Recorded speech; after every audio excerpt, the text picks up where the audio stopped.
I have a Jewish buddy who loves to debate theology with me. It's one of my favorite things to do. I don't get to see him often enough. But he pushes all my buttons and knows how to run circles around me and my faith and my church. But one of the things he's taught me is how to look at the Old Testament, the Hebrew Scriptures, a little bit differently. He talks about how the saints of our church are often displayed in perfection.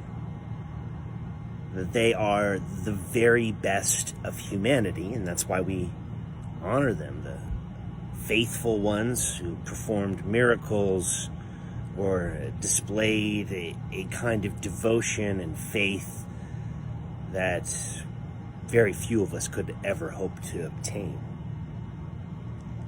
But he liked to tell me about how all the Jewish heroes, all those heroes of the Old Testament, were incredibly flawed. Some in mortal ways. To their own destruction and to the destruction of others around them at times. And somehow God still chooses them to lead the way. I looked at the text for this week again. I don't know why I'm doing this, but I am. I'm loving being in the Old Testament again. I'm loving being in it in a way that I've never been in it before. You know that burning bush scene? Moses encounters God for the first time. You know, the Prince of Egypt does it great in animated fashion, and I've seen it portrayed in other ways. It's a hard thing to do, to really imagine what it would be like to encounter God in an uncontrollable fire that's blazing before you. A tree that's up in flames. The video cut out and I'm not re-recording.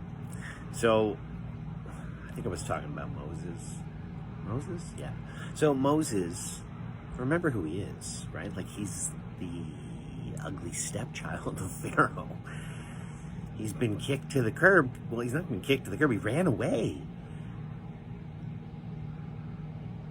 It was pretty intense in the Prince of Egypt. I was thinking about it. Those 6-year-olds watching that, as Moses is responsible for someone's death.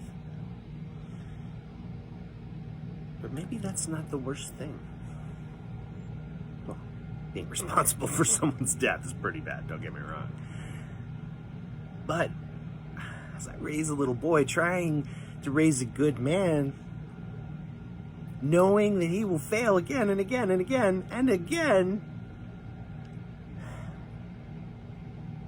you know what? It might not be the worst thing if his heroes are those who failed, seen adversity, stumbled, fallen, ended up on their ass. You know, because when God tells Moses to go and free his people, when he sends him back into the heart of chaos and madness and likely death,